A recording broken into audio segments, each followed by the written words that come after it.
Bismillahirrahmanirrahim. Alhamdulillahirabbil alamin wassalatu wassalamu ala asyrofil mursalin sayyidina maulana Muhammadin wa ala alihi washabihi ajmain. Amma ba'du. Yang kita hormati bersama guru kita bersama Kiai Haji Abdul Wahab Maimun, semua keluarga besar Mbah Maimun, Gus Yofur, Neng Nadia, semuanya kita hormati, dari Pertamina semuanya, wonten Mas Ari, wonten Mas Solikin, Mas Latif, semuanya saya hormati. Saya sebetulnya sudah 3 tahun yang lalu sering dimintai ngaji sama Pertamina, dan karena saya sudah daftar jadi resi, tengok-tengok di rumah itu sudah nggak mau ya. Alhamdulillah Pertamina punya cara yang agak nggak benar itu, memanfaatkan Gus Yofur ngundang saya. Semoga Allah memaafkan. Itu otak politiknya masih jalan. Tapi alhamdulillah semoga ini kesalahan yang dimaafkan Allah Subhanahu wa taala. Karena politik itu penting. Dulu itu ada orang berdoa di depan makam Rasulullah sallallahu alaihi wasallam. Itu doanya itu agak mengganggu itu, agak menteror. Ya Allah, jika saya jadi orang baik, maka yang senang ini kekasihmu, yaitu Rasulullah sallallahu alaihi wasallam. Tapi kalau saya jadi orang jelek, itu yang senang musuhmu, yaitu setan. Monggo terserah, jenengan mau menyenangkan kekasih jenengan atau menyenangkan musuh jenengan, monggo.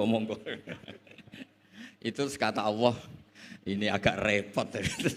Intinya terus, ya sudah kamu jadi orang baik saja, biar kekasih saya seneng. Jadi kadang-kadang hubungan dengan Allah juga harus pakai politik gitu. Jadi in kuntu sholihan surra habibuk. Kalau saya jadi orang soleh maka yang seneng kekasihmu.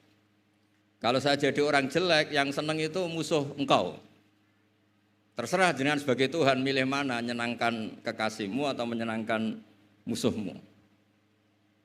Jadi kadang-kadang dalam dunia ngaji itu juga harus ada akal-akalan gitu. Saya berkali-kali jadi korban. Sebenarnya saya senang uzlah itu bukan karena apa-apa. Satu, iktifa dengan kiai yang sudah ada. Kedua ya, bapak saya itu namanya Kiai Nur Salim, itu punya bapak namanya Mbah Nur Sam, sepuh-sepuh itu memang uzlah, mungkin faktor gen, jadi saya membatasi sekali. Tadi neruskan ngajinya Gus Yofur, saya disuruh agak lama, tapi bukan lama, agak lama itu ya 15 menit, sambil nunggu Gus Idror. Tadi beliau cerita Mbah Maimun itu menjadikan belajar itu torekoh itu ilmu, kata Mbah Mun, mengajar. Jadi beliau saking tawaduknya enggak pakai bahasa Arab. Memang teks hadisnya itu Arabnya itu ad-dunya mal'unah. Mal'unun ma fiha illa dzikrawah wa ma walahu. Aw aliman aw muta'aliman. Jadi dunia ini semuanya terlaknati. Kecuali yang terkait ingat Allah, ingat belajar, ingat ilmu. Saya sering, karena saya ini termasuk peneliti, saya bikin analogi. Ada rumah itu lengkap, ada kamar mandinya, ada kamar tidurnya, ada makanannya. Tentu yang masuk rumah itu terburuk itu adalah nggak ngerti yang punya rumah itu siapa. Nggak punya rumah itu siapa, kamu langsung makan, langsung tidur, langsung memanfaatkan isi rumah itu. Tanpa ingin tahu yang punya siapa. Betapa buruknya itu. Nah kira-kira seperti itulah pengajaran kita di pesantren. Pertama yang harus kamu ngerti itu ma'rifatullah. Kamu tahu yang punya dunia ini siapa. Kok tahu-tahu kamu pakai minyaknya kamu bor Pak Ari. Terus dijual, terus menghidupi sekian banyak orang, itu milik siapa? Itu tidak milik direkturnya, milik Allah Subhanahu wa taala.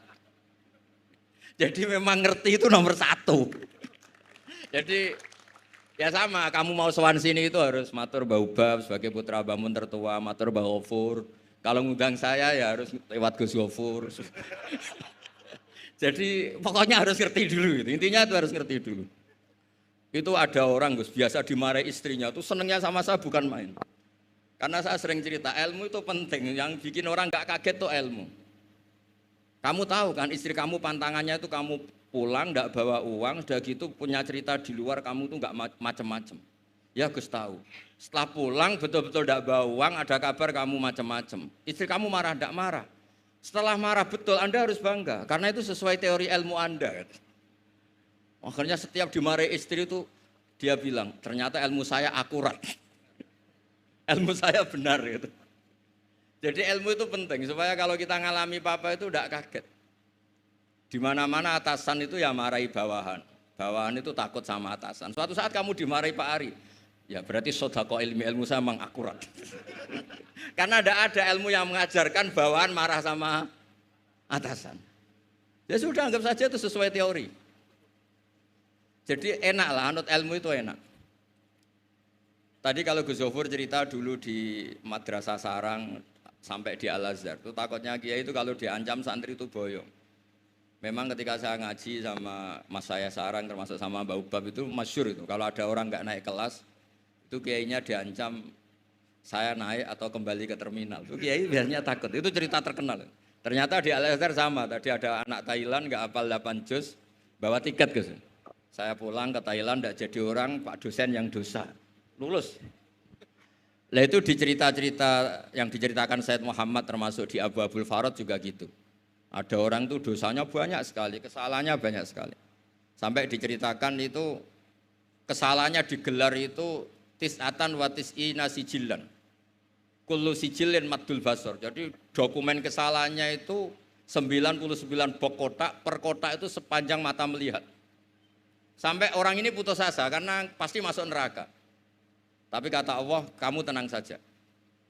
Dan Allah itu sangat, ya kalau boleh dibahasakan itu sangat fair. Sampai Allah tanya, adzolamat kakatabati, apa para penulisnya itu dolim sama kamu? Sehingga sentimen kalau kamu jelek ditulis, kalau baik gak ditulis. Enggak Gusti, memang saya salah betul. Jadi di antara pertanyaannya Allah itu adzolamat kakatabati. Akhirnya terus sampai itu nyata salah, terus kata Allah, la zulma alaikal yaum, kamu tenang saja, kamu punya satu kebaikan. Terus Allah mengeluarkan satu kotak kecil. Terus kata orang itu, sudah Gusti, gak usah, gak penting. Masa 99 box dilawan kotak kecil. Tapi di situ isinya itu kalimat la ilaha illallah Muhammadur Rasulullah. Ketika malaikat disuruh nimbang sama, coba timbang kesalahan yang sebanyak itu dengan hadil kalimat. Fatosat as-sijillat. Ternyata yang menang itu kalimat la ilaha illallah, yang ini salah, enggak diabaikan. Itu terus kata hadis terakhir, fala yaskulu ma'asmillahi ta'ala syai'un. Dibanding kalimat ini semuanya itu enggak ada artinya. Karena kira-kira logikanya gini, malaikat bisa diteror sama Allah. Kamu berani ngabaikan nama saya. Jadi kalau saya dipanggil orang 1000, terus satu Gus Zofur, itu milih Gus Zofur, kamu berani mengabaikan putra Mbah Maimun, kan saya tidak berani. Jadi kira-kira gitu, malaikat ditanya sama Allah, kamu berani mengabaikan kalimah la ilaha illallah? Ya tidak berani Gus, dia sudah menangkan.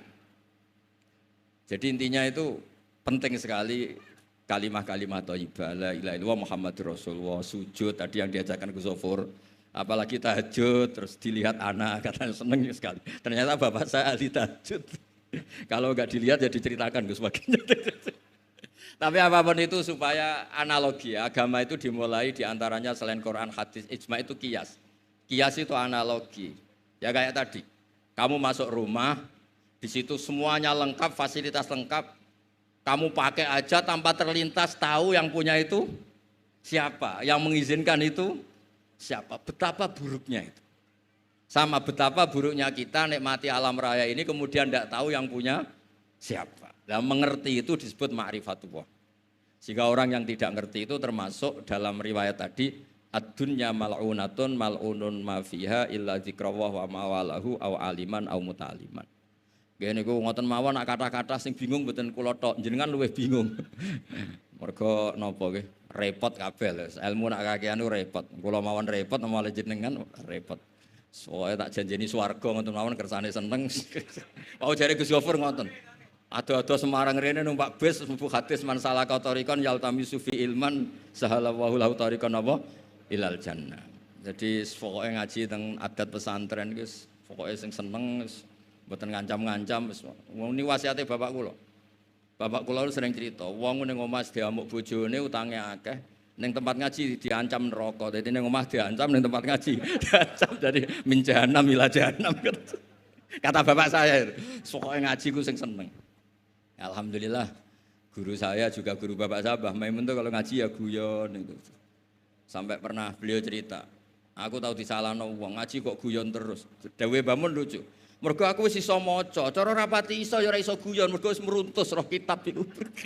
Mas kok mikir tertibe piye wis meruntus. Ora kober apa? Guyon. Supir nampun ahli kan santai mawon guyon, nak latihan kan tegar. Jadi kadang-kadang guyon itu buktekno alime, orang tertentu tapi tentu yang sekali Mbah Mun, yang sekali orang-orang itu. Nggih mboten mawon kula kepengin nggih pokoke jenengan ngerti lah kenapa yang tidak malun, yang tidak terlaknati itu orang yang ngerti, karena kamu masuk Pertamina harus tahu direkturnya siapa, prosedurnya kayak apa, masuk rumah juga gitu, nyupir juga gitu. Pertama yang harus tahu ini remnya kayak apa, semuanya harus tahu. Dan tentu di alam raya ini yang penting adalah tahu. Makanya Imam Bukhari ketika cerita babu fadilatil ilm, terus beliau mendalil qala ta'ala fa'lam annahu la ilaha illallah fabada'a bil ilmi. Kata beliau kalimat yang menyelamatkan dunia akhirat itu la ilaha illallah Muhammadur Rasulullah. Hanya kata ilmu yang bisa mendahului kalimat itu, yaitu fa'lam annahu la ilaha illallah. Jadi kalimat yang sesakral itu enggak ada kata yang mendahului kalimat itu kecuali kata ilmu, yaitu fa'lam. Kata Imam Bukhari fabada'a bil ilmi. Nggih ngoten mawon Mas Ari, matur nuwun sanget. Assalamualaikum warahmatullahi wabarakatuh.